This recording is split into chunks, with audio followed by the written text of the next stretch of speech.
ჰეზბოლა შევიდა იმაში, რაც შეიძლება იყოს ისტორიული კოლაფსის დასაწყისი ახლო აღმოსავლეთში. ახლა რაც ხდება, ბევრად სცილდება ახალი თავდასხმების ტალღას. ჯგუფი, რომელიც წლების განმავლობაში ირანის ყველაზე ძლიერ შეიარაღებულ ძალად მიიჩნეოდა რეგიონში, ამჟამად ერთდროულად აწყდება სამხედრო, დიპლომატიურ და შიდა ზეწოლას თავად ლიბანში. ირანი ახლა პრაქტიკულად მუხლებზე დგას ამერიკის შეერთებულ შტატებთან და ისრაელთან გამანადგურებელი ომის გამო, რომელმაც მთელ ირანში დამანგრეველი ზიანი მიაყენა. უკვე 250 მილიარდ დოლარზე მეტია მიყენებული ზარალი. ანუ ირანს ახლა უკვე რესურსიც აღარ აქვს, რომ საკუთარი რეჟიმიც კი ნორმალურად შეინარჩუნოს. როცა ირანი სუსტდება, ჰეზბოლა კარგავს ძალას, კარგავს დაცვას, კარგავს ფულს და კარგავს შიშის დამყარების უნარს. ამ შაბათს 2026 წლის 18 აპრილს სიტუაცია უკვე სერიოზულ ცვლილებაზე მიუთითებს. E potencialmente duradoura. რაც პრაქტიკაში მოხდა ნათელია. ისრაელმა და ლიბანმა ვაშინგტონში გახსნეს თავიანთი პირველი პირდაპირი მოლაპარაკებები 10 წლეულების შემდეგ ამერიკის შეერთებული შტატების შუამავლობით. დისკუსიების ცენტრში სწორედ ის საკითხია, რაც დიდი ხნის განმავლობაში ხელშეუხებლად მიიჩნეოდა. ჰეზბოლას განიარაღება და ლიბანის სამხრეთში ახალი უსაფრთხოების მოწყობის შექმნის შექმნა. მალე ძალაში შევიდა 10 დღიანი ზავი და ლიბანის პრეზიდენტმა ჟოზეფ აუენმა განაცხადა, რომ ეს პაუზა საგანგებო ეტაპს უნდა გასცდეს და მუდმივი შეთანხმებებისკენ უნდა წავიდეს. როდესაც შეიარაღებული პარალელური სტრუქტურა ხედავს, რომ თავად ლიბანის სახელმწიფო განიხილავს მისი სამხედრო ავტონომიის დასრულებას, ეს უკვე უმაღლესი განგაშის სიგნალია. ვინ არის ამ კრიზისის ცენტრში?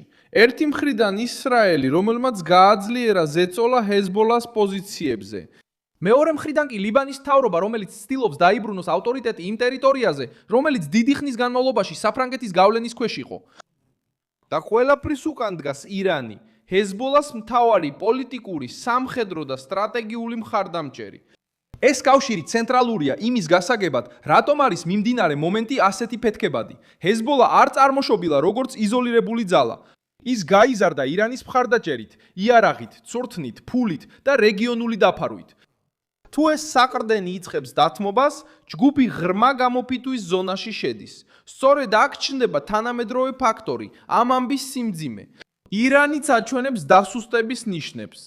ირანი ახლა პრაქტიკულად მუხლებზე დგას ამერიკის შეერთებულ შტატებთან და ისრაელთან გამანადგურებელი ომის გამო, რომელმაც მთელ ირანში მძიმე ზიანი გამოიწვია. დაზიანებამ უკვე 250 მილიარდ დოლარს გადააჭარბა. ანუ ირანს ახლა უკვე რესურსიც აღარ აქვს, რომ საკუთარი რეჟიმი ნორმალურად შეინარჩუნოს.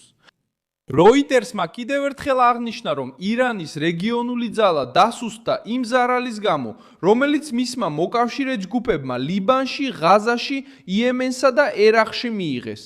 სხვა სიტყვებით რომ ვთქვათ, ჰეზბოლა უკვე აღარ მოქმედებს აღმავლობის გზაზე მყოფი მფარველის მხარდაჭერით, არამედ ძლიერ წნეხში მყოფი მფარველის დახმარებით. სად ვლინდება ეს? ლიბანის სამხრეთში, ვაშინგტონში, მოლაპარაკებების მაგიდებთან და თავად ლიბანის პოლიტიკურ გარემოში. როგორ ვითარდება ეს პროცესი? დარტყმების დაგროვებით. ლიბანის არმიამ იანვარში განაცხადა, რომ დაასრულა გეგმის პირველი ეტაპი, რომელიც ითვალისწინებს სამხრეთში გაფართოებას და სახელმწიფოს კონტროლს მიღმა მყოფი ჯგუფების, განსაკუთრებით ჰეზბოლას განიარაღებას. როიტერსმაც დააფიქსირა, რომ რეგიონში იარაღის სახელმწიფო მონოპოლიის მიზანი უკვე ეფექტურ და ხელშესახებ რეალობად იქცა. ეს საკითხი ჯგუფისთვის უმძიმესია, რადგან მის ძალაუფლების გულს ეხება, დამოუკიდებელი იარაღი, ტერიტორიული ყოფნა და სახელმწიფოზე მაღლა მოქმედების უნარი. რატომ არის ეს ასე მნიშვნელოვანი? იმიტომ, რომ ჰეზბოლა ყოველთვის ლიბანის სახელმწიფოს დასუსტებაზე და ირანის ძალაზე იყო დამოკიდებული, რათა პარალელურ ძალად გადარჩენილიყო. ეხლა ეს ორი საყრდენი ზეწოლის ქვეშაა. ირანი შიდა კრიზის და გარე გავლენის დაკარგვას აწყდება. ლიბანი კი თავის მხრივ ცდილობს ძალაუფლებას შინ გადაანაწილოს. ლიბანის მთავრობამ უკვე მკაფიოდ განაცხადა, რომ ქვეყანა აღარ უნდა ემსახურებოდეს უცხოურ ინტერესებს და არც გარედან წამოსულ კონფლიქტებში უნდა იყოს ჩათრეული.